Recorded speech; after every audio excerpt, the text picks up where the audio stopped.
The church went completely silent, not the kind of silence that follows something beautiful. Not the reverent hush that settles after a pastor lands a line so true that the whole room needs a moment to absorb it. This was a different animal entirely. This was the breathless, suspended silence of 200 people witnessing something they had no category for, all of them frozen at the exact same instant, all of them waiting for someone else to react first so they could figure out how they were supposed to feel. Vincent Hartley moved his head back, just a few inches. Smooth, deliberate, unhurried, like a man who had already made his decision 3 full seconds before his body carried it out. His long box braids, dark brown, pulled all the way back from his face and bound neatly at the base of his neck, a few loose ones grazing his collar, shifted slightly with the motion. They were the kind of braids that took hours to put in and turned heads every single time he walked into a room, not because of anything dramatic. Just because on a 6-foot white man in a tailored charcoal suit, they made a quiet, unmistakable statement about who he was and how little he cared about fitting into anyone else's frame. Pastor Damon Rivers' hand hung in the air, palm open. Fingers spread, hovering in the precise space where Vincent's forehead had been half a second ago. The pastor froze. His eyes didn't blink. That deep, practiced pastoral warmth, the expression he had been perfecting for 20 years, stayed perfectly in place. Then, like a man who had spent decades training himself to absorb impact without showing it, he lowered his hand, turned to the next person in the pew, and continued praying as though the moment had never happened, smooth, controlled, seamless, almost, because that half-second freeze, that tiny, barely visible crack in the performance, was something several people caught. And in a congregation that had spent years learning to read their pastor, the way devoted people always learn to read the person they have placed at the center of their spiritual world, that half-second communicated something that no amount of composure could walk back.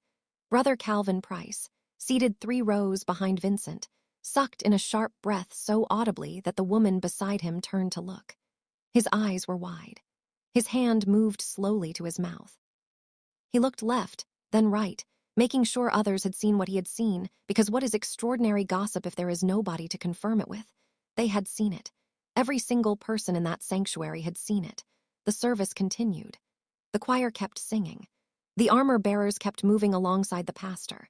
The laying of hands continued, row by row, person by person.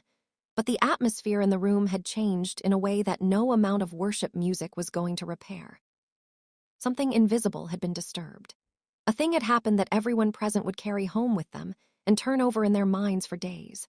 Vincent sat in his pew with his hands resting on his knees and his eyes forward, and his jaw set in the particular way that his son Derek called his immovable face, the expression that showed up when Vincent had made a decision that the entire world combined was not going to reverse. Underneath that stillness, his heart was hitting his chest like a closed fist. Now let me take you back, because that moment, that quiet, public, history-splitting moment in the middle of a Sunday service, did not fall out of the sky. It was built, piece by piece, over time, through a series of events that most people in that church knew nothing about.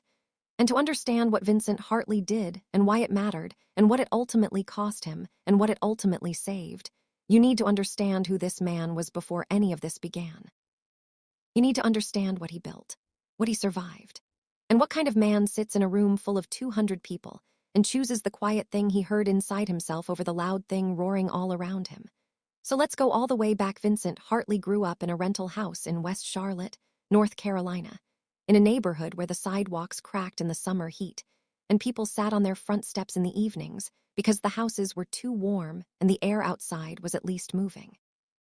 His mother, Linda Hartley, cleaned office buildings 5 nights a week and took in ironing on weekends. She was a small woman with large hands and a specific kind of dignity that doesn't come from money or status. It comes from deciding, quietly and permanently, that your circumstances do not get to define your character. His father left on a Thursday when Vincent was 12. No conversation, no letter, just a truck backing out of the driveway and not coming back. Linda Hartley watched it go from the kitchen window.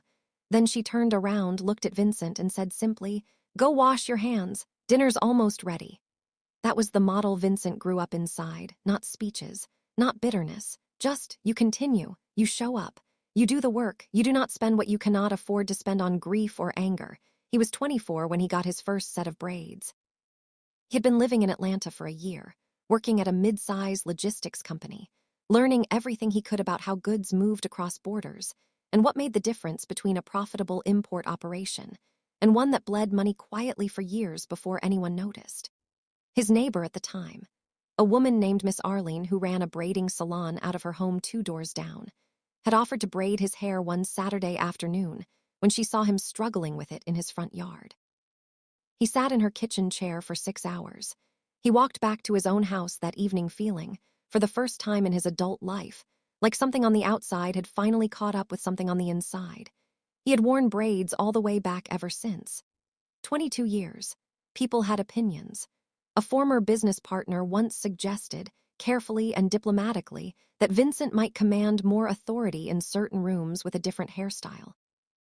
Vincent had looked at the man calmly across the conference table and said, "The rooms I can't enter with my hair aren't rooms I want to be in." That partnership dissolved shortly after, by Vincent's choice, and his business thrived without it. He studied import-export law, international trade compliance, supply chain logistics, and commercial real estate the way scholars study sacred texts. With full commitment and the understanding that real mastery was the only protection available to someone who was going to be underestimated his entire life and needed to be undeniably excellent in order to be taken seriously. He registered Hartley Global Imports at 31. He started from a rented desk in a shared office space in Buckhead, running every operation himself. Negotiating contracts on a phone with a cracked screen, driving a decade-old truck he kept spotlessly maintained, because he believed that how you treated what you already had was the truest signal of who you were. He was patient, methodical, relentless in the quietest possible way. By 42, Hartley Global was a multi-million-dollar enterprise. Warehouses in Georgia, North Carolina, and Texas. A commercial and residential real estate portfolio spread across Atlanta and Charlotte. 47 employees, a significant portion of whom he had personally identified and developed. He was known in his industry as a man whose word meant something, whose handshake was worth more than most people's signed contracts. He was also, for 12 years, one of the most devoted members of Harvest Glory Church of Atlanta. He had found the church the way most people find the things that genuinely change them, at the precise moment when every other option had failed. He had been in Atlanta for 4 years when it happened. The business was still fragile. A major supplier contract he had spent nearly a year building had collapsed in a single phone call when the supplier pulled out to go with a larger competitor. The financial damage was serious. The debt was real. The stress had been building for months in the way stress builds when you can't afford to show it, slowly, invisibly, until one night it simply becomes too heavy to carry quietly anymore. He remembered sitting in his truck in a parking deck on a Wednesday night, staring at nothing, feeling something inside him go very still in a way that frightened him. He wasn't a man who prayed regularly at that point in his life, but he prayed that night, not with any particular structure or language, just honestly. I don't know what I'm doing anymore. If something out there is listening, I could use some direction. A thought came, calm and clear. Call Marcus. Marcus Webb was a man Vincent had met at a Chamber of Commerce event. Marcus had been inviting him to his church for months. Vincent had been politely declining for months. He called Marcus that same night. He walked into Harvest Glory Church the following Sunday in dark slacks and a button-down, his braids pulled all the way back and neat, feeling entirely out of his element and deeply uncertain about what he was doing there. The congregation was predominantly black, warm and alive in a way that Vincent had not encountered before in any church setting, full of sound and movement, and a communal energy that was simultaneously overwhelming and somehow deeply settling. He sat near the back and watched. Pastor Damon Rivers stepped to the pulpit. He was a commanding presence, broad, tall, composed, with a Mississippi baritone that filled the room without any apparent effort. He opened the service in prayer. And somewhere in the middle of that prayer, he said something that landed on Vincent like a hand placed flat against his chest. He prayed, "Lord, there is a man in this room this morning who came here on nothing but a desperate phone call and a prayer he almost didn't pray. He doesn't fully know if any of this is real. Let him feel something real today. Let him know the decision to come was the right one." Looked up from his shoes. He stared at the man at the pulpit. He did not consider himself an emotional person. He had inherited his mother's architecture, built for endurance, not for visible feeling. But something happened inside him in that sanctuary that morning that he would spend years being unable to adequately describe to anyone. Something that had been locked down and compressed for a very long time shifted, not explosively, just meaningfully, like a weight redistributed rather than removed. When he walked out of Harvest Glory that Sunday, he felt different. He came back the next week, and the week after. Within 8 months, 3 major contracts had come through for Hartley Global. Within 2 years, the debt was gone. Within 4 years, the business had crossed into territory he hadn't dared to project. He joined the church officially. He tithed. He gave beyond the tithe when he could. He bought the church van, told no one it was him until the pastor thanked him publicly, and he turned the color of a stop sign. He funded 2 building renovations. He paid 2 years of private school tuition for Pastor Rivers' older children because he understood what it felt like when opportunity closed in front of you due to money, and he did not want those kids to know that feeling. He organized a men's community mentorship program through the church that eventually served nearly 200 young men from the surrounding neighborhoods. He showed up early and stayed late. He carried chairs and set up tables and did it without complaint and without audience. He called Pastor Damon Rivers his spiritual father. He meant it with everything in him. Which is precisely why what began on that Sunday morning was not merely a moment of spiritual conflict. It was the beginning of the most disorienting, costly, and ultimately defining season of Vincent Hartley's entire life. The feeling arrived before the service found its footing. Vincent noticed it during the opening worship. A dull, persistent unease that had no visible source and no logical explanation. He tried to move past it. He stood when others stood. He closed his eyes. He focused on the words of the song. He did the things he had done in that sanctuary for 12 years. But the feeling didn't respond to any of it. It just sat in the center of his chest, dense and still and completely uninterested in being reasoned away. He was in the middle of a quiet internal prayer about it when Pastor Rivers stopped the sermon. He was halfway through a message on divine protection when he paused mid-sentence, stepped back from the pulpit, and pressed one hand slowly to his chest. The congregation responded the way Harvest Glory always responded to that gesture. Immediate, trained, instinctive attention. Rustling stopped. Side conversations dropped. Bodies straightened in pews. The collective awareness of the room sharpened to a point. Something was coming. Pastor Rivers let the silence sit for a moment. Then he said, his voice barely above a whisper but carried perfectly by the sound system into every corner of the sanctuary, "The Holy Spirit is showing me something right now." This was not in my notes. I did not prepare this. He paused again. There is an arrow of death moving through this congregation at this very moment. I can feel it, moving like a current, like smoke, like something searching for a place to land.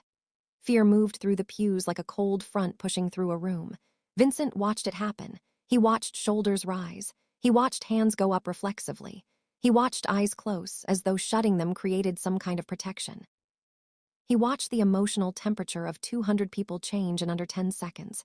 He felt the air in the room shift the way it shifts right before something breaks. Pastor Rivers' voice built steadily. God is instructing me this morning to lay hands on every single person in this building. Every single one. We are canceling every assignment of death, every evil arrow, every plan that the enemy has moved against this congregation before it touches a single life in this house. Choir moved into a slow, weighted worship song without being directed. It filled the sanctuary like warm water filling a vessel. People began to weep. Some dropped to their knees where they stood. Others raised both hands and held them there. The atmosphere became something almost physical, dense and charged and emotionally overwhelming. And the unease in Vincent's chest became something sharper. He pressed his hands flat on his thighs and bowed his head and tried to pray. But everything inside him was moving against the direction of the room. He was not being lifted by the wave that was carrying everyone else. He was being pushed firmly in the opposite direction by something that had no name but had absolute authority in his body. Then it came, not loud, not dramatic, more like a thought that arrived fully formed, clear and certain and entirely unlike his own internal voice. "Do not let him touch your head." Vincent's head came up. He looked around the sanctuary slowly. Nobody near him appeared disturbed. Brother Calvin had both hands raised and his eyes pressed tightly shut. The deacons stood solemnly at the front. The newer members, the ones who had joined in the last year or two, watched the pastor with wide, earnest eyes. The whole room was deep inside the moment. Vincent was the only one who felt like he was standing outside of it, watching it from behind glass. He swallowed. He looked down at his Bible. He pushed at the feeling, trying to find a rational edge he could grab onto. He had been under significant pressure with an overseas shipment that had been delayed for 3 weeks. He hadn't been sleeping the way he should. His mind was probably just, the voice came again. This time it had weight. Physical weight. Like a hand placed flat and firm against a door that someone on the other side was trying to open. Do not receive the laying of hands. Vincent's grip tightened on his Bible. Pastor Rivers had stepped down from the altar. He was moving through the congregation now, flanked by 2 armor bearers. The choir sustained the worship. From where Vincent sat, he could hear the soft sound of bodies being caught and lowered to the carpet. He could hear the rhythm of prayer getting progressively closer. He could feel the approaching moment the way you feel an approaching vehicle before you hear it. His mind went to war with itself in approximately 30 seconds, 12 years. The van, the renovations, the school fees, the mentorship program. The Sunday he walked into this building with a failing business and a prayer he had almost not prayed and walked out feeling like something had shifted on his behalf. He thought about how it would look him, sitting there in his braids and his suit, visibly refusing the laying of hands from Pastor Rivers in front of the entire congregation. He thought about the questions it would raise. He thought about the conversations that would happen in the parking lot after. He thought about what Brother Calvin Price would say, and for one honest, painful moment, he nearly convinced himself to simply allow it. He could pray privately later. He could cover himself at home. One touch on a Sunday morning didn't have to mean anything. He was probably reading too much into a feeling. The second that thought fully formed, the second he started to bend, a scripture appeared in his mind with the clarity of something spoken directly into his ear. To obey is better than sacrifice. And to heed is better than the fat of rams. His jaw set. Derek would have recognized the look that settled onto his father's face in that moment. He called it Vincent's locked-in face. The expression that appeared when his father had made a decision that was finished, that no argument, no pressure, and no volume of social consequence was going to reopen. Pastor Rivers reached Vincent's row. He moved down the pew methodically. One person, then another, then another. Vincent tracked each moment without blinking. The cologne was close now, cedar and amber, the same one for as long as he could remember. The murmur of prayer was close. The choir was at its peak. The room was at its highest emotional charge. Pastor Damon Rivers stood directly in front of Vincent Hartley. He looked at him with those warm, practiced eyes. That face that had reassured this congregation through funerals and financial crises and broken marriages and impossible diagnoses for over 20 years. His hand rose. Slowly, deliberately.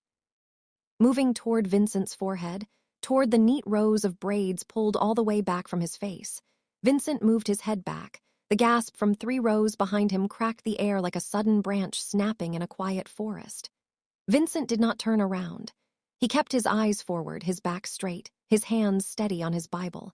Pastor Rivers froze, half a second, his hand suspended, his expression holding. Then he withdrew his hand with the controlled smoothness of a man who had trained himself never to break character, turned to the next person in the row, and continued praying, as though nothing had happened. Not a word directed at Vincent. Not a glance back. Not a pause for a gentle pastoral moment. Nothing. He simply moved on. And that nothing, that deliberate, calculated nothing, was the loudest thing that happened in Harvest Glory Church that entire Sunday morning. The service closed with a worship set that felt like it was trying too hard.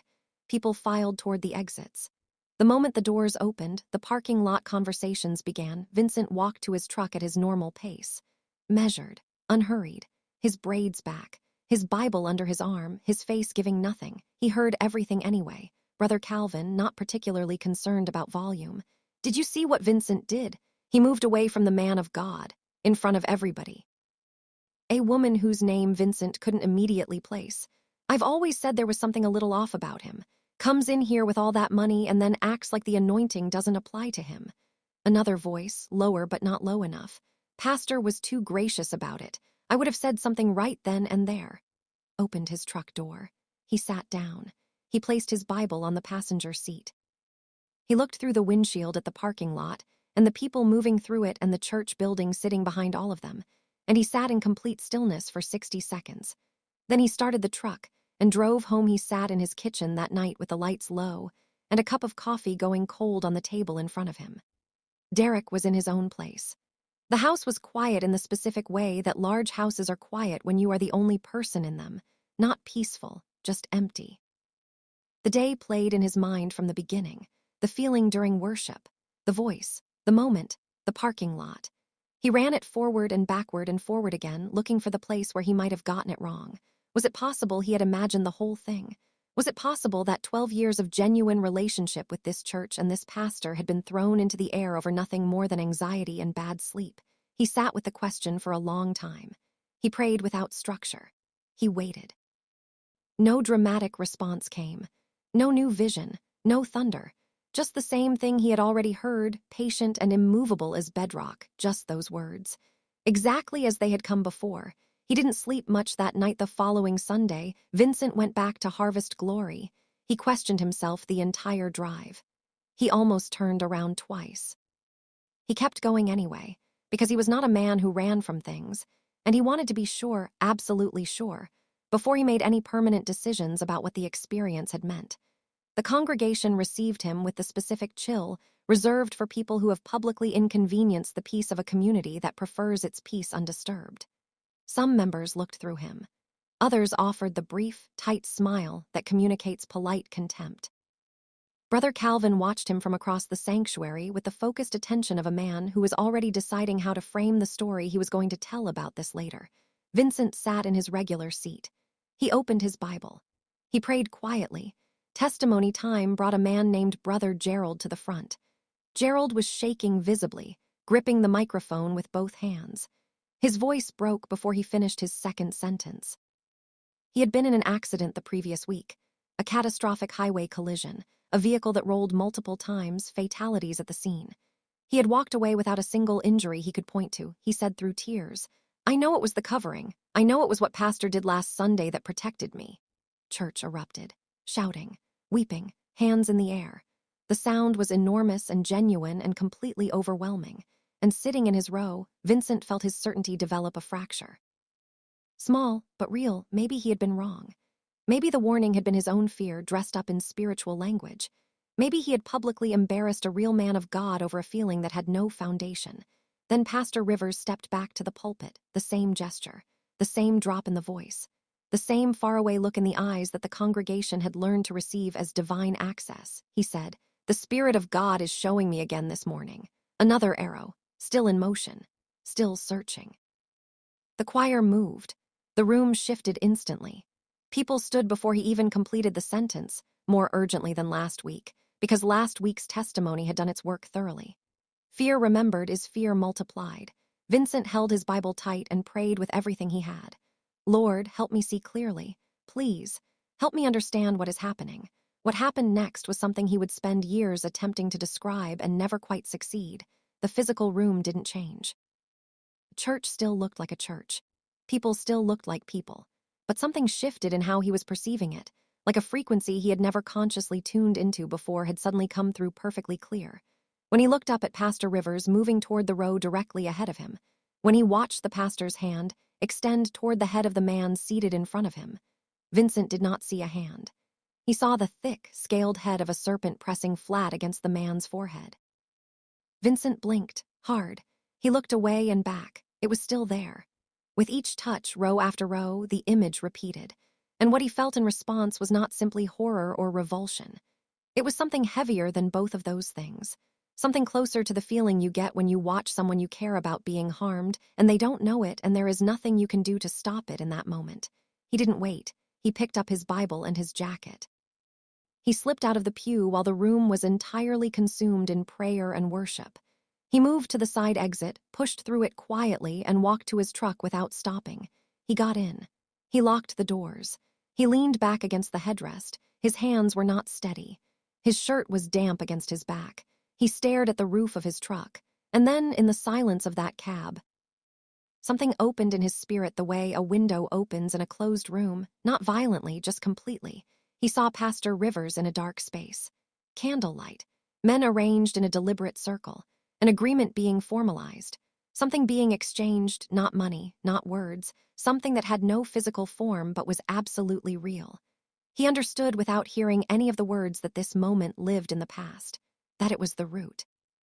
That from this moment, something had changed in the pastor that looked identical on the surface, but was entirely different underneath. He understood that the laying of hands had been converted, made into a mechanism, that something was being drawn out of people through it. Favor, light, momentum, vitality, and flowing directly into the man who was supposed to be protecting them. The vision ended when a parking attendant knocked on his window and asked him to pull forward. He looked around the parking lot, disoriented. His palms were wet. His breathing was shallow. He started the truck. He drove home in complete silence. He did not return to Harvest Glory the following Sunday, or the Sunday after that. For the first time in 12 years, his seat sat empty. His name disappeared from the volunteer rosters. His giving stopped. And Pastor Damon Rivers, the man Vincent had called father, whose family he had supported financially for years, whose church he had helped build literally and figuratively, never called him. Not once. No text. No voicemail. No elder dispatched. No concern expressed through any channel whatsoever. Vincent noted the silence with the careful attention of a man who had spent 20 years reading people across negotiating tables. And the silence told him more than any confrontation would have. Meanwhile, at Harvest Glory, the pattern continued without interruption. Every week brought a new announcement of spiritual danger. Every announcement resolved in the same solution.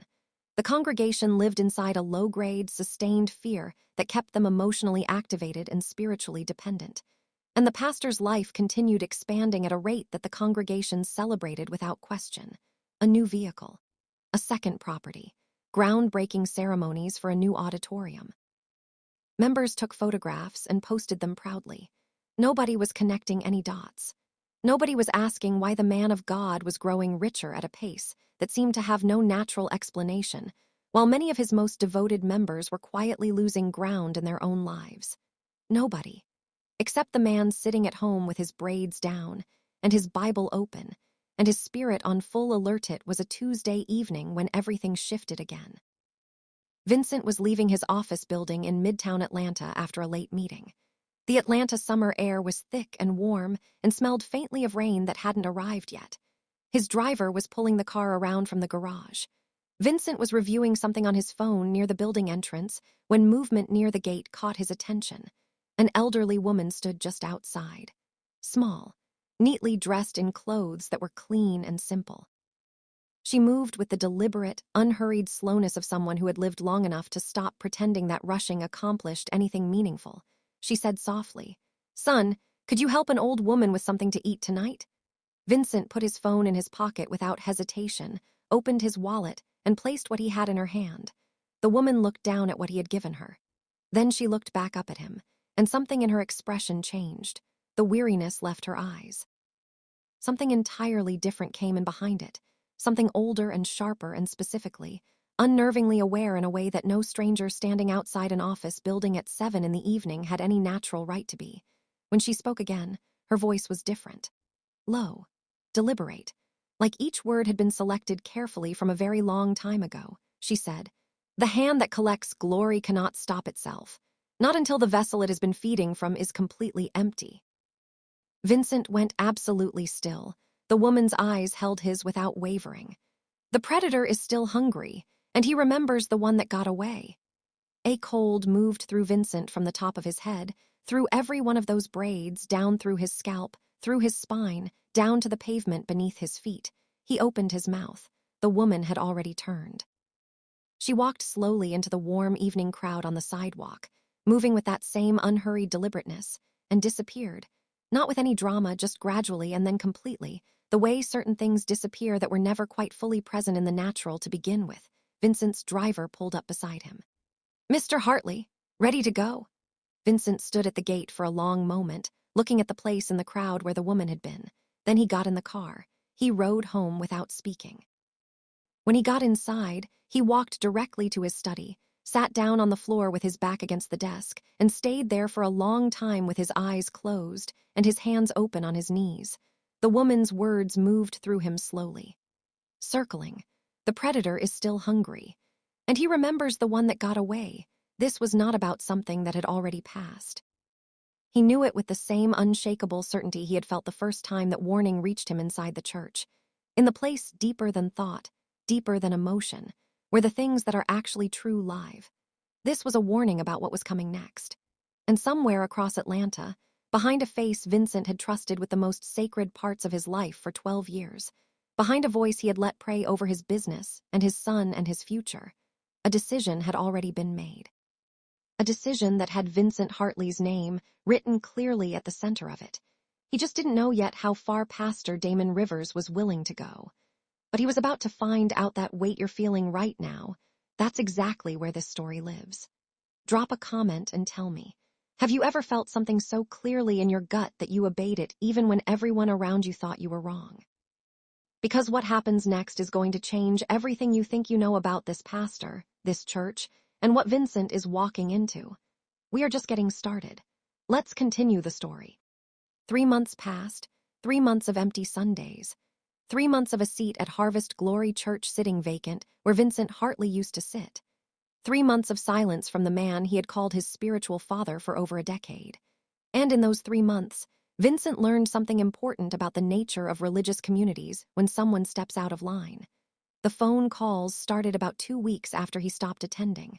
Brother Calvin Price called first. His voice carried that particular mixture of concern and accusation that people master when they want to confront you but need to disguise it as love. "Brother Vincent," Calvin said, stretching the words out slowly. "We haven't seen you at service. Everything all right?" Vincent kept his voice even. "I appreciate you checking in, Calvin. I'm taking some time."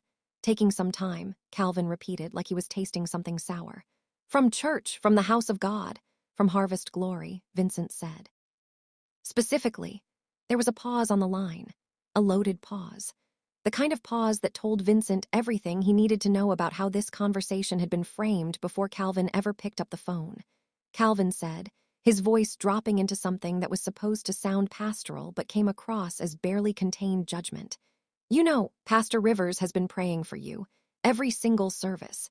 He stands at that altar and lifts your name up even though." He let the sentence trail off meaningfully. "Even though what?" Vincent asked quietly, another pause. "Even though you embarrassed him in front of the entire congregation, even though you pulled away from the anointing like it was something dirty, even though people are talking, Vincent, people are asking questions." Vincent said nothing. Calvin continued, warming to his subject now. "Pride is a dangerous thing, brother. Wealth can make a man think he doesn't need covering anymore. I've seen it happen. Successful men who start believing their success came from themselves instead of from the prayers of their spiritual father. And then they wonder why everything starts falling apart." Let the silence stretch for a moment. Then he said, "Thank you for calling, Calvin." He hung up before Calvin could respond. The calls continued. Different people, same energy.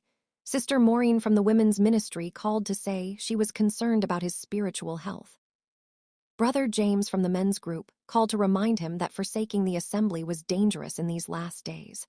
A woman he barely recognized from the hospitality team called to ask if he was struggling with something he needed to confess. Every conversation followed the same pattern. Concern that wasn't really concern. Questions that weren't really questions. And underneath all of it, the same message delivered in slightly different packaging. Come back, submit, and stop making the pastor look bad. Vincent listened to each call politely. He thanked each person for reaching out. And he did not return to Harvest Glory Church. If you're watching this, and you've ever experienced this kind of pressure from a church community, drop a comment right now. Let me know I'm not telling this story into empty space. Because what Vincent is about to discover is going to change everything. Meanwhile, inside the walls of Harvest Glory, the pattern continued with disturbing consistency. Every Sunday brought a new declaration of spiritual danger. One week, Pastor Rivers announced that he saw a spirit of sudden death moving through families in the congregation. The next week, he declared that Satan had assigned specific demons to attack the marriages of Harvest Glory members. The week after that, he warned of financial destruction being planned against anyone who was not properly covered. Fear became the permanent atmosphere of the church. And fear, Vincent was beginning to understand, was the tool. People came to services tense and desperate and already halfway to panic before the worship team even finished the first song.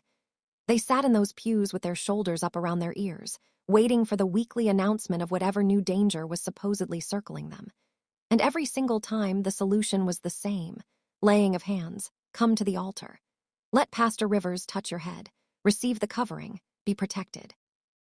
Members rushed forward week after week. Some were crying before the pastor even reached them. Others stood at the altar shaking with fear, hands raised, eyes squeezed shut, completely surrendered to whatever the pastor was doing. Nobody questioned it. Nobody stepped back to ask why every single service followed the exact same emotional pattern. Nobody wondered why a God of peace would run his church on a constant cycle of terror and temporary relief. They just kept coming forward. And they kept losing things they couldn't explain. A businessman named Ronald Turner, a man Vincent had known for years, a man who had built a successful construction company from nothing, suddenly started making catastrophic decisions. Contracts he would have easily secured went to competitors. Partnerships he had cultivated for years dissolved over minor disagreements. His judgment, which had always been sharp, seemed to cloud over. Within 8 months, his company was hemorrhaging money. A woman named Patricia Owens, whose career in hospital administration had been climbing steadily for 15 years, lost 3 major opportunities back to back. Promotions she was qualified for went to less experienced candidates. A lateral move she had been promised fell through at the last minute. She couldn't point to anything she had done wrong. Things just stopped working. Marriages that had looked peaceful from the outside became battlegrounds. Couples who had been together for decades started fighting constantly over nothing. Children who had been respectful became rebellious. Health that had been stable became fragile. The strange thing was, nobody connected any of it to the church. How could they? The church looked successful. The crowds kept growing. The testimonies kept flowing. Pastor Rivers kept rising. A new luxury vehicle appeared in the church parking lot. Then another property was announced. Then groundbreaking began on an enormous new auditorium that would seat 3 times the current capacity. The congregation celebrated each milestone with genuine pride. They posted pictures online. They shared testimonies about their pastor's divine favor. They pointed to the growth as evidence that God was moving powerfully through their ministry. They didn't see what was underneath. They didn't understand that their own virtues, their favor, their peace, their clarity, their momentum were being drained, slowly and systematically, and flowing directly into the man standing at the altar with his hand on their heads. Vincent saw it now. He couldn't unsee it. And the more he prayed, the more he understood the mechanics of what was happening. The laying of hands wasn't just a gesture. In the wrong hands, in corrupted hands, it became a transfer mechanism. A way to extract something invisible but absolutely real from people who had no idea they were being harvested. The forehead wasn't a random location. It carried significance, identity, covering, authority, destiny. To let certain hands touch that place was to open something that was never meant to be opened. Vincent spent those 3 months in deep study. He read scripture with new eyes. He fasted. He prayed longer than he had prayed in years. He documented everything, the visions, the warnings, the patterns he was observing. He needed to understand what he was dealing with before he could understand what to do about it. And the more he understood, the more he realized he was in danger. Because Vincent Hartley had something that made him valuable: 12 years of faithfulness, 12 years of investment, 12 years of genuine spiritual covering that had contributed to the blessing on his life and business, favor that had compounded, momentum that had built. A spiritual account that was full in ways that most people's were not. He had escaped the extraction. And that made him unfinished business. The revelation came on a Thursday night. Vincent was praying in his study, the same room where he had been praying every night for months, when something opened again. The same way it had opened in the church parking lot. The same way it had opened when the old woman spoke to him outside his office building. Quiet, complete, undeniable. He saw a room dark, underground, candles arranged in a specific pattern. Men seated in a circle, not many, but enough. Their faces were shadowed, but their presence was heavy with something that made Vincent's spirit recoil even in the vision. Pastor Damon Rivers was there. He was kneeling at the center of the circle. His pastoral robe was gone. His posture was different, not the confident, authoritative stance of a man who commanded rooms, but the bent, submissive posture of someone receiving instructions from those he served. Vincent understood without hearing words that this was not a new relationship. This covenant had been made years ago, before the luxury cars, before the multiple properties, before the exploding congregation and the national recognition and the invitations to speak at conferences across the country. Damon Rivers had wanted what God had promised. He had just wanted it faster than God planned to give it. And in his impatience, he had found people who could accelerate the timeline. The price was simple, ongoing, invisible. The glory of his congregation would flow to him, their favor, their breakthroughs, their blessings. Everything good that was supposed to land on their lives would be redirected, harvested through the laying of hands, collected through that point of contact on the forehead, and transferred to the vessel who had made himself available to carry stolen goods. Vincent watched the vision unfold with a grief that went deeper than anything he had words for. This was a man he had loved, a man he had trusted, a man he had poured resources and time and genuine devotion into for over a decade. And the whole time, something else had been happening underneath. The vision shifted. He saw a more recent gathering. The same room, the same men, but the atmosphere was different now. Tense, demanding. One of the men spoke. Vincent couldn't hear the words, but he understood the message clearly. What the pastor had been providing was no longer sufficient. The arrangement required escalation. A bigger sacrifice was needed. The pastor's face changed. For the first time in the vision, Vincent saw something like fear on that practiced, composed face. Another man spoke. The message was specific this time: blood from the household, wife or firstborn son. The pastor's composure cracked completely. He began pleading. His body language shifted from submission to desperation. This was not what he had agreed to. This was not what he had signed up for. He had thought the arrangement would remain manageable indefinitely. Harvest from the congregation, maintain the lifestyle, enjoy the benefits without significant personal cost. He had miscalculated badly. The men in the circle laughed. One of them leaned forward and spoke words that Vincent could somehow hear with perfect clarity, even though no sound was present in the vision. Every car you drive came through us. Every crowd you boast about came through us. Every miracle that made people fear you came through us. You thought you were using us. You were always the product. And now the price is going up. Pastor tried to negotiate. He offered alternatives. He made promises. He begged. The response was simple and absolute: nobody leaves. The vision faded. Vincent sat in his study with his eyes open and his heart pounding and his mind racing through everything he had just witnessed. He understood now why the pastor had never called him. He understood now why the church members had been sent instead. To bring him back voluntarily, to make it look like a reconciliation, to deliver him back to the altar without anyone realizing what was really happening. And he understood something else. The pastor had made a deal to protect his own family. He had offered a substitute. And Vincent Hartley, with his 12 years of accumulated favor, his substantial resources, his spiritual account that had never been properly drained, was the substitute he had chosen. This is the moment everything changes. If you're feeling the weight of this story right now, share it immediately with someone who needs to hear it. The visits started getting more aggressive after that. Brother Calvin showed up at Vincent's office building without warning.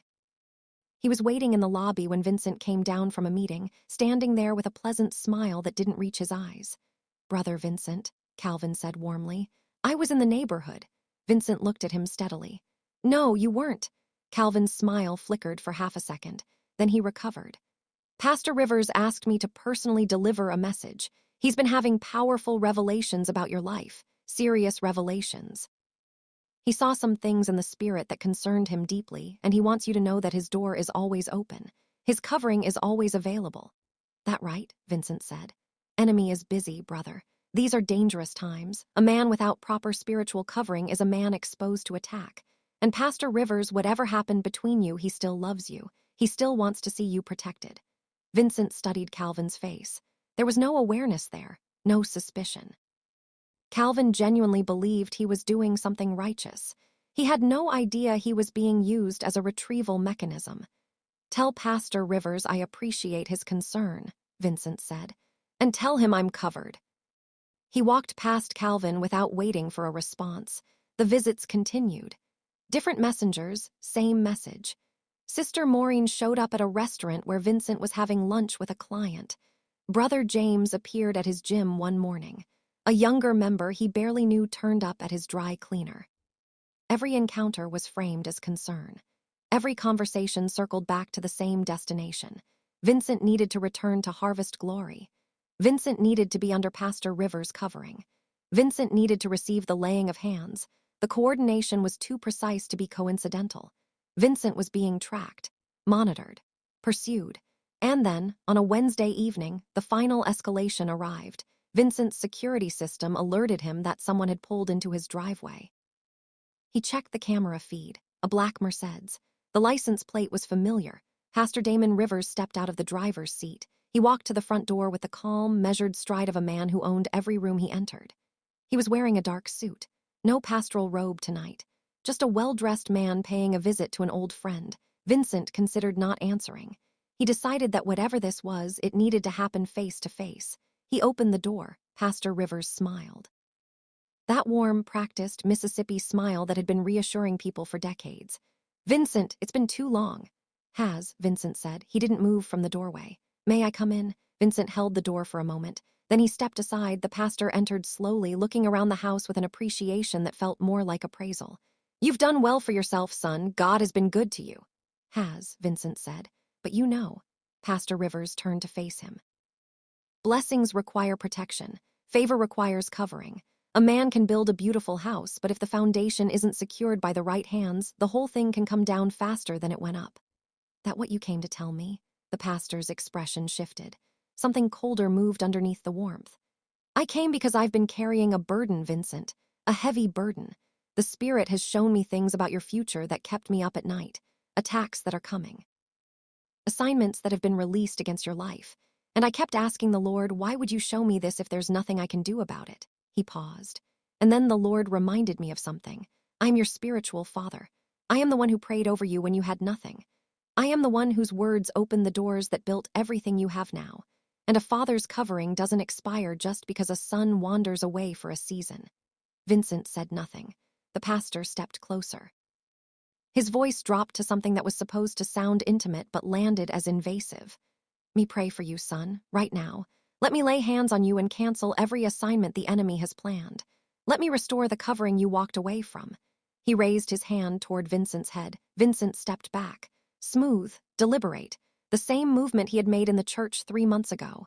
"Touch me," he said. The words landed in the room with weight.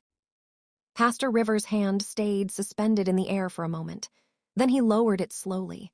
His expression didn't change, but something in his eyes shifted. The warmth drained out completely. "You know," he said softly. It wasn't a question. Vincent held his gaze. "I know."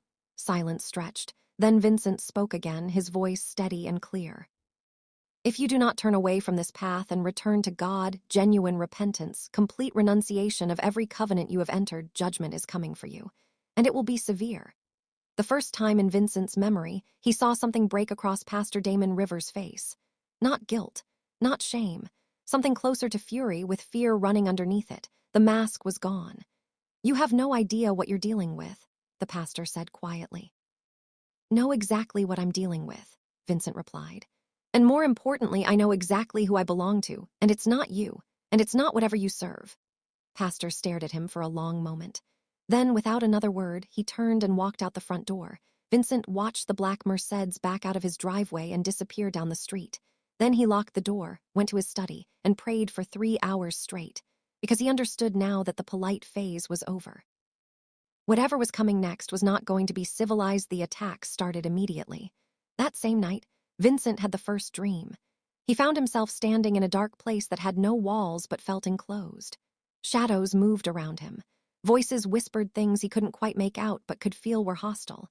He woke up at 3 in the morning, unable to move his body for nearly 15 seconds. Sleep paralysis. He had never experienced it before in his life. The next night, the same dream returned. This time the shadows were closer.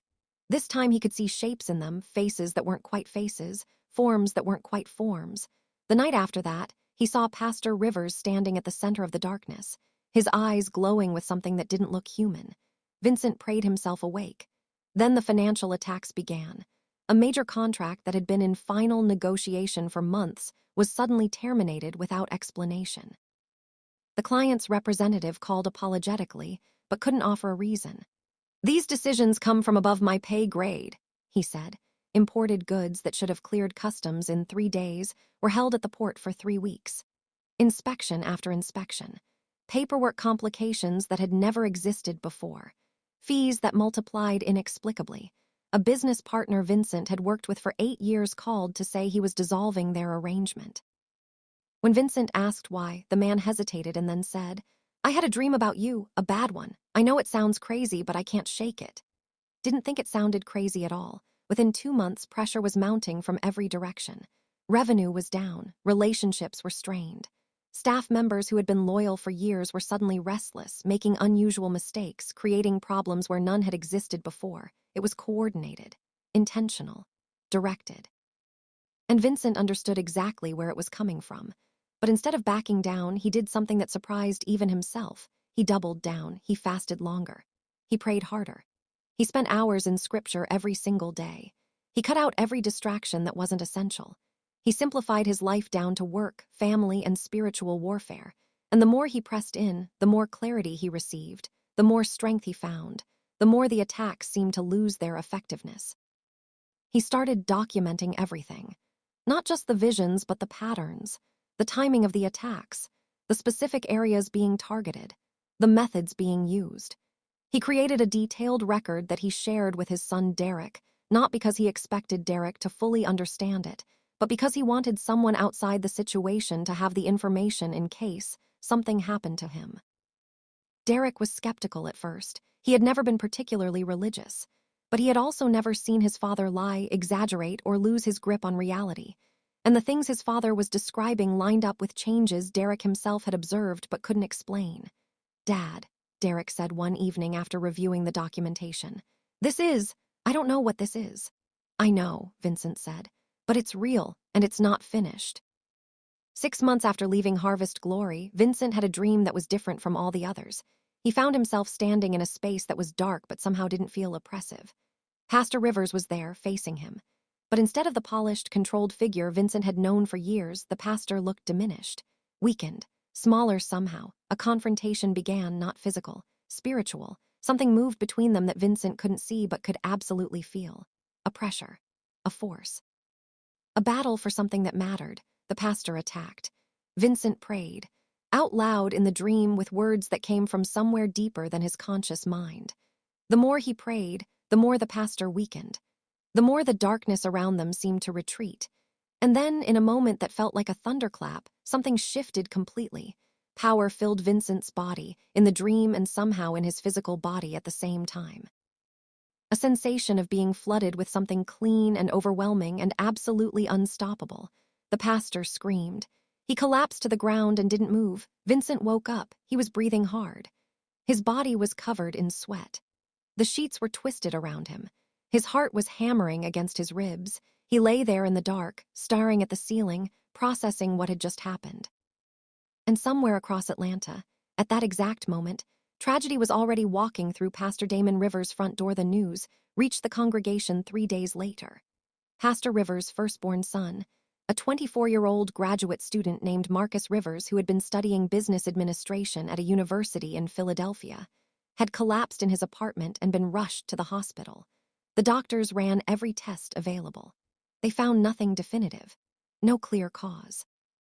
No obvious pathology, just sudden catastrophic system failure in a young man who had been perfectly healthy 3 days before. He died on a Tuesday afternoon. Pastor Rivers was at his bedside when it happened. The church was devastated. The funeral was enormous. Thousands attended. Testimonies flowed about what a wonderful young man Marcus had been, how much promise he had carried, how tragic and senseless his death was. Nobody connected it to anything.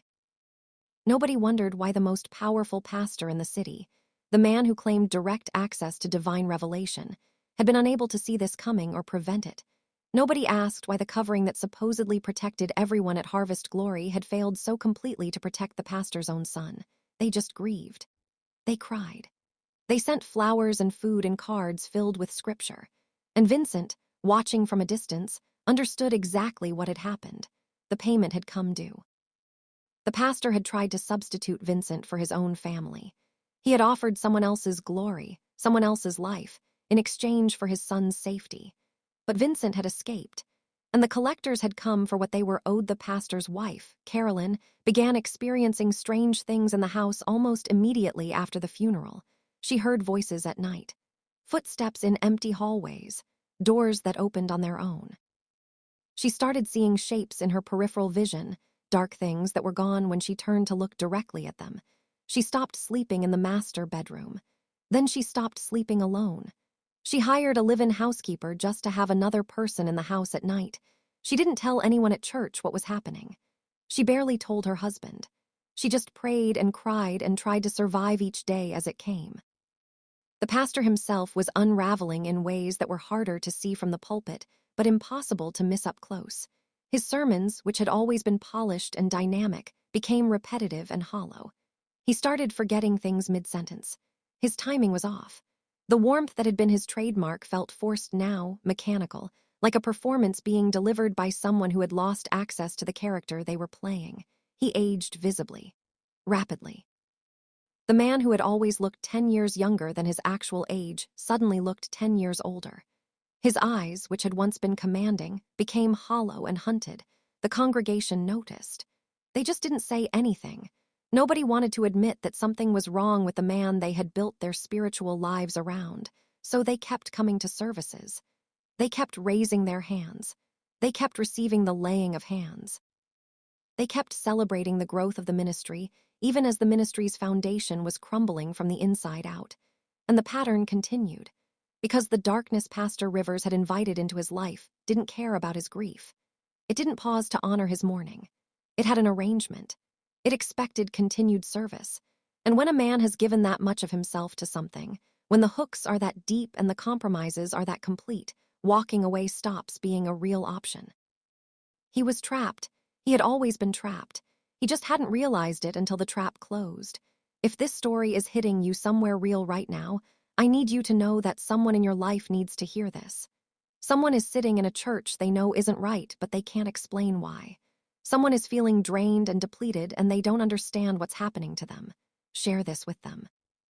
And make sure you stay with me, because the ending of this story is going to stay with you long after you stop watching. Vincent didn't celebrate when he heard the news about the pastor's son. He felt many things. Relief that he had escaped. Grief for a young man who had probably been innocent in all of this. Anger at the system that had allowed any of this to happen. But celebration wasn't among the emotions. He understood that what he was witnessing was the natural consequence of choices made long before he ever walked into Harvest Glory Church. Pastor Rivers had started something he couldn't stop. He had made agreements he couldn't unmake. He had opened doors that couldn't be closed simply by wanting them closed. And now those doors were standing wide open in his own home. Vincent continued praying. For himself. For his son Derek. For his business. For the people still trapped at Harvest Glory who had no idea what was happening to them. And slowly, things began to shift. The financial attacks started losing their effectiveness. Contracts that had fallen through began coming back around. New opportunities appeared from unexpected directions. Staff members who had been acting strange suddenly seemed to return to normal, like whatever had been influencing them had withdrawn. His business stabilized. Then it started growing again, his sleep improved.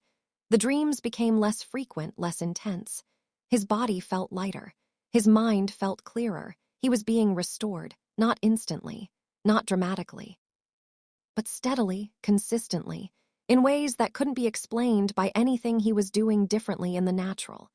He was being put back together by the same hands that had protected him when he moved his head away from the pastor's touch in that crowded church on that Sunday morning 6 months ago. And he understood now, more deeply than he had ever understood anything, that those hands, the ones he had trusted his life to, were the only hands that had ever really been safe. The final confrontation was coming. Vincent could feel it building. The pastor wasn't finished with him. The darkness behind the pastor wasn't finished with him. Something was still moving, still planning, still searching for a way to complete what had been started. But Vincent wasn't afraid anymore. He had been through the fire. He had been tested.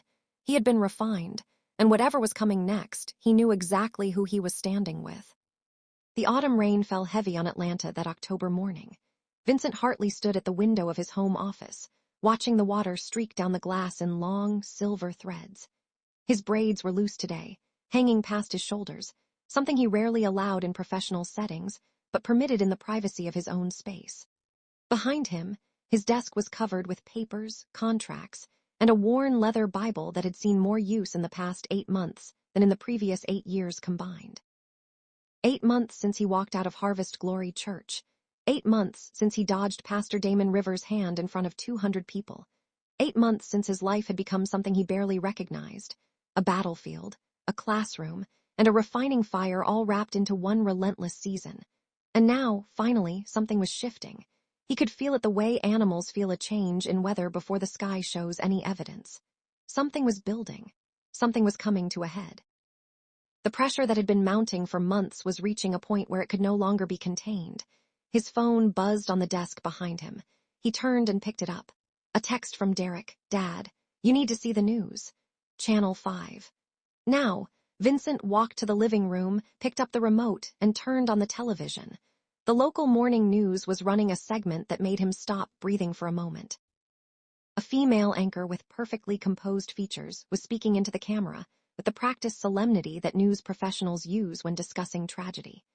And we're continuing to follow breaking developments this morning from Harvest Glory Church of Atlanta, where longtime Pastor Damon Rivers has been hospitalized following what sources are describing as a severe mental health crisis during last night's Wednesday evening service.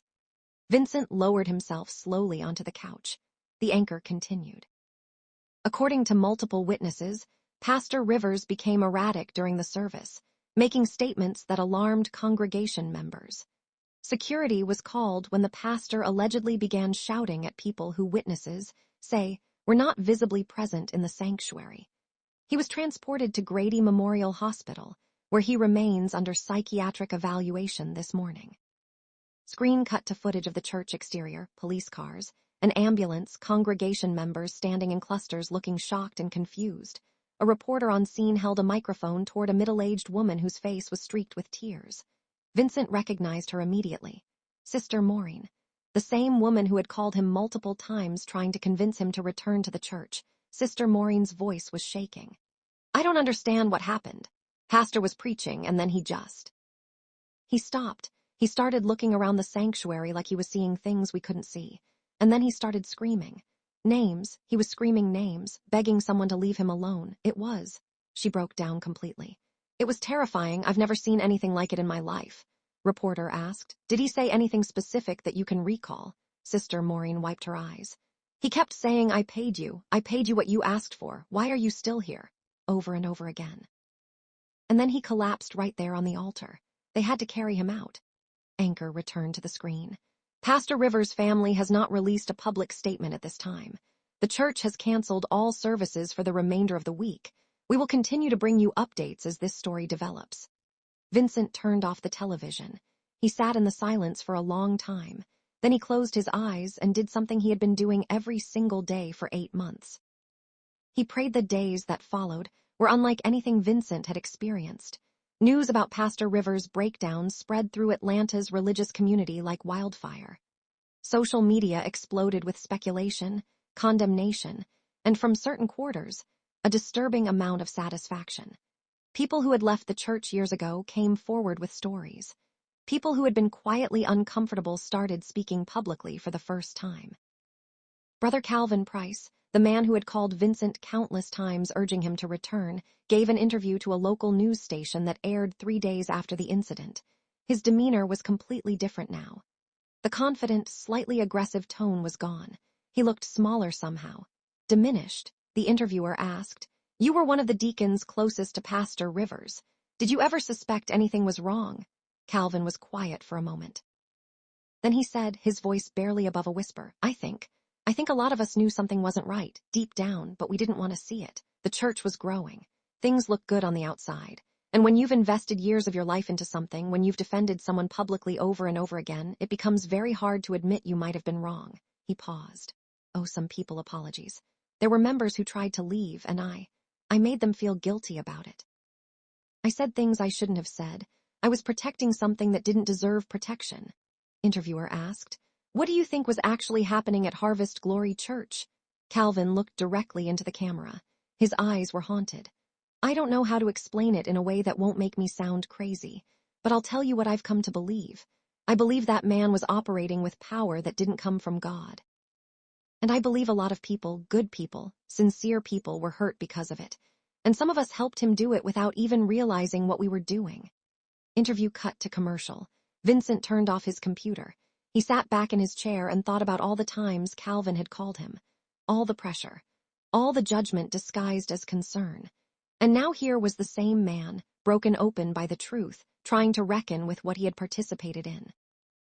Vincent didn't feel vindication. He felt tired. And underneath the tiredness, a deep, quiet gratitude that he had listened to the voice that told him to move his head back on that Sunday morning 8 months ago. I need to pause here for a moment. If you've made it this far into the story, you understand that this isn't just entertainment. This is something real. Something that happens in churches and communities all over the world. If you know someone who needs to hear this story, send them this video right now. Don't wait until later. Do it now. And make sure you're subscribed so you don't miss what comes next. Pastor Rivers remained hospitalized for 3 weeks. The official diagnosis was acute psychotic episode brought on by extreme stress and exhaustion. The church issued a carefully worded statement expressing love and support for their pastor while he focused on recovery. A team of associate ministers stepped in to maintain basic operations, but the truth couldn't be contained by press releases and official statements. People started leaving Harvest Glory in significant numbers. Not just the new members who had joined in the last year or two, but longtime pillars of the congregation. People who had been there for a decade or more. People who had given money, time, and complete spiritual allegiance to Pastor Rivers and his ministry. They left quietly, most of them. No dramatic confrontations, no public accusations. They just stopped coming. Stopped answering calls from the church. Stopped responding to group texts and email chains. They were processing something that didn't have easy language, the realization that they had trusted someone who was not trustworthy, that they had submitted to a spiritual authority that was not operating in genuine spiritual authority. That the things they thought were protecting them might have actually been harming them in ways they were only beginning to understand. It was a slow, painful awakening, and Vincent watched it happen from a distance, praying for people he used to worship alongside, people whose names he still remembered, people whose faces he could still picture clearly.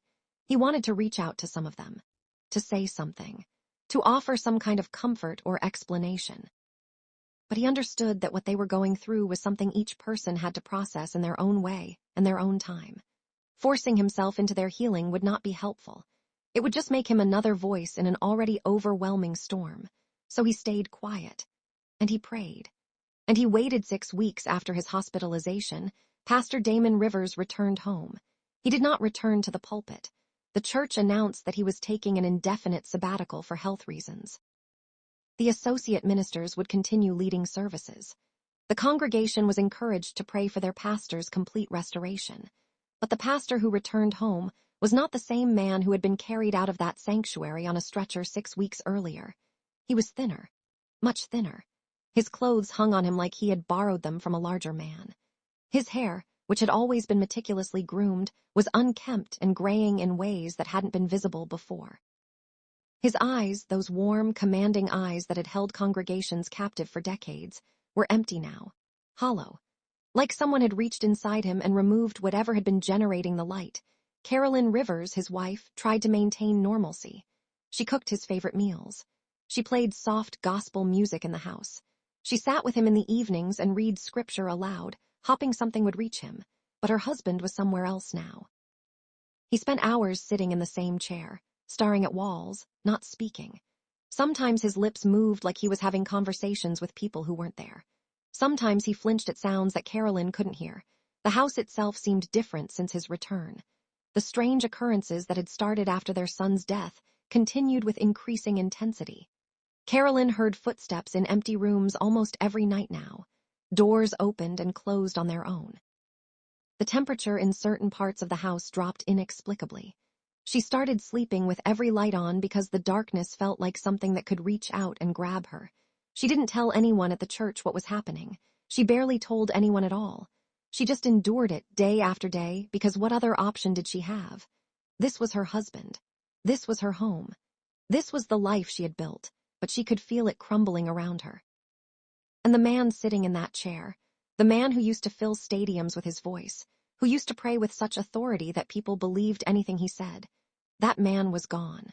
What remained was something hollowed out, something that had been emptied and filled with something else, something that had once seemed like power but was now clearly revealed as bondage. The darkness pastor Damon Rivers had invited into his life had finally made itself at home, and it was not a guest. It was an owner. The first member to speak directly to Vincent about what had happened was brother Ronald Turner. Ronald was the businessman whose construction company had nearly collapsed over the previous year. Vincent had known him for almost a decade. They had served together on the church's finance committee. They had shared meals, prayed together, celebrated milestones in each other's lives. Then Vincent had left the church, and Ronald, like most of the congregation, had distanced himself without explanation. He showed up at Vincent's office on a Thursday afternoon, unannounced. Vincent's assistant called up to say there was a man in the lobby who didn't have an appointment but was asking to speak with him personally. When Vincent came down and saw Ronald standing there, looking older, thinner, and carrying something heavy in his expression, he felt a complicated rush of emotions. "Ronald," Vincent said. "Vincent." Ronald's voice was quiet. "Do you have a few minutes?" They walked to a coffee shop around the corner. They sat at a table near the window. The autumn sun came through at an angle, casting long shadows across the table between them. Ronald didn't speak for nearly a full minute. He just stared at his coffee cup, turning it slowly in his hands. Then he said, without looking up, "I owe you an apology." Vincent waited. "When you stopped coming to church, I thought you had let your success go to your head. That's what everyone was saying. That's what I believed. And when Brother Calvin told me we should all be praying for your restoration, I prayed. But not in a good way. I prayed like you were the one who was wrong, like you needed to be brought back into line." He finally looked up. His eyes were wet. "I was wrong, Vincent, about all of it, and I'm sorry." Let the words settle. Then he said gently, "What happened to you, Ronald?" Ronald laughed. It was a bitter, broken sound. "What didn't happen? The business fell apart. Contracts I'd been building for years evaporated. Partners I trusted turned on me for no reason. My marriage almost ended. My health went sideways, everything. Every single area of my life hit the ground at the same time." He shook his head slowly. "And the whole time I kept going back to that church, kept getting prayed over, kept receiving the laying of hands. Kept believing that if I just stayed faithful enough, things would turn around. But they kept getting worse, and I couldn't understand why." He gripped his coffee cup tighter. Then Pastor broke down, and I started hearing stories, things people had been afraid to say out loud. Things about what was really happening at Harvest Glory, and I started putting it together. Every time I went to that altar, every time that man put his hands on my head, something was being taken from me. I could feel it now, looking back. I just didn't know what I was feeling at the time. Vincent nodded slowly. "I know." Ronald looked at him with something like desperation. "How did you know to leave? How did you know before any of us did?" Vincent considered the question carefully. Then he said, "I heard a voice, clear as anything I've ever heard, telling me not to let him touch my head, and I almost didn't listen. I almost stayed in my seat and went along with it because I was more afraid of embarrassing myself than I was of ignoring what I knew was true." He paused. "I don't have a special gift, Ronald. I just chose to obey the thing I heard instead of the thing I saw." Ronald was quiet for a long moment. Then he said, "My business is starting to recover. Nothing dramatic, just small things. Contracts coming back. Doors opening again. It's like whatever was blocking everything got removed." "It did," Vincent said. They sat in silence for a while after that. Two men who had walked parallel paths through the same institution, finally able to see each other clearly for the first time. When Ronald stood to leave, he extended his hand. Vincent took it. "Thank you," Ronald said, "for not giving up on God even when his church gave up on you." Shook his hand firmly. "I didn't give up on the church. I just recognized that what was happening in that building wasn't the church. It was something else wearing the church's clothes." Ronald nodded slowly. Then he walked out into the afternoon. Conversations multiplied over the following months. People reached out to Vincent one by one. Some by phone, some by email, some in person. Former church members who were processing what they had experienced and needed to talk to someone who would understand without judging them. Vincent listened to every single one. He heard stories that broke his heart. A woman who had been in perfect health, until 6 months of intensive laying of hand services left her chronically ill. A young couple whose marriage had been strong until they joined Harvest Glory, and everything started falling apart. A single mother who had been manipulated into giving money she didn't have, over and over again, because the pastor kept predicting disaster if she didn't plant a sacrificial seed. The pattern was consistent. The mechanism was the same. Fear was introduced. Desperation was cultivated. And then the laying of hands became the extraction point, the moment when something invisible but absolutely real was transferred from the congregation to the man standing at the altar. Some people asked Vincent what they should do now, how they should heal, where they should go. He told them the same thing every time. Find a community built on genuine love, not on fear. Find leaders who empower you instead of making you dependent on them. And most importantly, rebuild your direct relationship with God. Don't put any human being between you and the source of your life again. Learn to hear the voice yourself. Learn to trust what you hear. The same spirit that warned me will warn you if you learn to listen. Everyone received that advice easily. Some people had been so conditioned to need a human intermediary that the idea of direct access felt frightening, overwhelming, even arrogant. But Vincent understood that this was part of the healing process. The dependency had to be broken. The confidence had to be rebuilt. The understanding that they were capable of hearing God directly, without needing someone else to interpret for them, had to be restored. It would take time. For some of them, it would take years, but it was possible. He was living proof we're coming to the end of this story now. If you've been watching from the beginning, you've walked through something significant. This isn't just a story about one church and one pastor. This is a story about discernment, about obedience, about the courage to trust what you know even when everyone around you is telling you you're wrong. If this message resonated with you, do me a favor, share this video with someone who needs to hear it.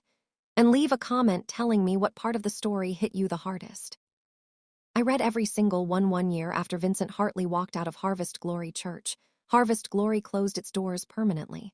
The congregation had dwindled to less than 50 regular attendees. The finances had collapsed. The beautiful new auditorium that had been under construction sat half-finished, surrounded by a chain-link fence and covered in graffiti. The associate ministers had tried to keep things going. They had prayed. They had preached. They had done everything they knew how to do. But something essential had been broken, and it couldn't be repaired by normal ministry efforts. Pastor Damon Rivers never returned to the pulpit. He died on a Tuesday morning, 18 months after his hospitalization, in the same house where his son had grown up. The official cause of death was listed as heart failure. He was 53 years old. The funeral was small. Most of the people who had once celebrated him chose not to attend. The few who came sat quietly, unsure what to say or how to feel about the man they were burying. Carolyn Rivers, wearing black and looking decades older than her actual age, sat in the front row and stared at the casket without crying. She had already done her crying. Months of it. There was nothing left now but the numb acceptance of someone who had watched everything she believed in collapse around her. She sold the house 2 months after the funeral and moved to South Carolina to be near her sister. She didn't maintain contact with anyone from the church. She just wanted to disappear, to become someone without a history. And the building that had once housed Harvest Glory Church of Atlanta was eventually purchased by a community development organization and converted into low-income housing. The sign came down. The pews were removed. And within a few years, most people in the neighborhood couldn't even remember that a church had been there. Vincent Hartley's life continued in a different direction entirely. His business recovered fully within a year of leaving Harvest Glory. Then it grew beyond where it had ever been before. Contracts flowed. Partnerships strengthened. Opportunities appeared from directions he hadn't anticipated. He understood that this wasn't magic or luck. It was restoration. The things that had been systematically drained from his life while he sat in that church, week after week, were being returned to him now that the extraction had stopped. He found a new church community. A small, humble congregation led by an elderly pastor named Reverend William Grant, who had been in ministry for 40 years, and had nothing to prove and nothing to hide. The church met in a converted warehouse. The chairs were folding chairs. The worship team was 3 people with acoustic instruments. But something genuine lived in that space, something that reminded Vincent of what church was supposed to feel like all along. He became a quiet pillar of that community. He gave generously, but without fanfare. He mentored young men who were trying to build businesses and needed guidance. He prayed with people who were struggling and needed someone to stand with them. He never forgot what he had experienced at Harvest Glory. But he didn't let it make him bitter or suspicious of all spiritual community. He let it make him wiser, more discerning, more committed to hearing the voice directly instead of outsourcing that responsibility to someone else. Derek asked his father about it one evening, 2 years after everything had settled. They were sitting on Vincent's back porch, watching the Atlanta sunset paint the sky in shades of orange and purple. Derek had a beer. Vincent had coffee. The silence between them was comfortable. "Dad," Derek said eventually, "can I ask you something? Always. When you moved your head back that day in church, when everyone was staring at you and you knew they were going to tear you apart afterward, how did you do it? How were you so sure?" Vincent thought about the question for a long moment. Then he said, "I wasn't sure. Not in the way you mean. I didn't have proof. I couldn't have explained it to anyone in a way that would have made sense." He took a sip of his coffee. "What I had was a voice, clear and specific, telling me not to let that man touch my head. And I had to decide in that moment what I was going to trust. The voice I heard inside, the voice I had been ignoring my whole life in favor of what other people told me was true, or the 200 people around me who were all certain I was supposed to stay in my seat and receive the prayer." He looked at his son. "I chose the voice, not because I was brave, because something in me finally understood that the voice was more trustworthy than the crowd. That the thing I heard in the silence was more reliable than the thing everyone was shouting." Derek nodded slowly. "And you never doubted it, even when everything started falling apart." "I doubted plenty," Vincent said. "Every night for months I wondered if I had made a terrible mistake. But even in the doubt, something held steady. Something under the doubt. Something that said, even if this costs you everything, you did the right thing. And eventually, the cost became a testimony instead of a tragedy." They sat in silence for a while longer. Then Derek said quietly, "I think I understand now. Why you wear your hair the way you do. Why you've never changed it no matter what anyone said." Vincent smiled slightly. "And why is that?" "Because you decided a long time ago that you weren't going to perform for anyone else's comfort. You were going to be exactly who you are, regardless of what people expected or wanted. And that same thing, that same refusal to bend to pressure, is what saved your life in that church." Vincent looked at his son with something like pride. "Exactly right." He said the lesson Vincent Hartley carried with him for the rest of his life was simple. Not every voice that speaks to you is worth obeying. Not every hand that reaches toward you is safe to receive. Not every spiritual environment that looks powerful is actually holy. And not every person who claims to speak for God is actually speaking for God. The only way to know the difference is to cultivate your own direct connection to the source of truth. To learn to hear the voice that speaks in the quiet, under the noise. To trust what you know even when everyone around you is telling you that you're wrong. Because there will be moments in life when obedience to the truth will cost you everything. Your reputation, your community, your comfort, your sense of belonging. And there will be moments when that same obedience will save your life. The question is not whether those moments will come. The question is whether you will be ready when they arrive. Vincent Hartley was ready, because he had spent years learning to listen, learning to trust, learning to move his head back when every force around him was pushing him to stay still. And because of that willingness, that single, quiet, deliberate act of obedience, he walked through the fire and came out refined instead of destroyed. Some people called it luck. Some people called it stubbornness. Vincent called it the only thing it actually was. Grace's braids still fell all the way back, neat and intentional, bound at the base of his neck the same way they had been for over 20 years. His face was a little older now. His eyes carried a little more weight, but something had been added to him that couldn't be taken away. A knowing, a steadiness, a complete, unshakable certainty about who he was and whose he was. And that was worth more than anything a corrupt pastor could have ever taken from him. And that's the end of this story. But before you go, I want to leave you with this. Every single day, people are sitting in churches, communities, relationships, and environments that are draining them instead of building them. They feel the unease. They hear the quiet voice telling them something is wrong. But they stay because they're afraid of what it will cost to leave. They stay because the crowd is staying. They stay because obedience to what they know is harder than compliance with what they see. If that's you, I want you to hear this clearly. You have permission to trust what you know. You have permission to move your head back. You have permission to walk out the side door while everyone else is lost in the noise. Not every departure is a betrayal. Some departures are survival. Some departures are obedience to a voice that loves you more than any institution ever could. Learn to hear that voice. Learn to trust it. And when the moment comes, because it will come, be ready to obey it, no matter what it costs. Because what it saves will be worth more than what it costs. Every single time. Thank you for watching this entire story. If it meant something to you, share it with someone who needs to hear it. Subscribe if you haven't already. And leave a comment telling me what part of this story stayed with you. I'll see you in the next one.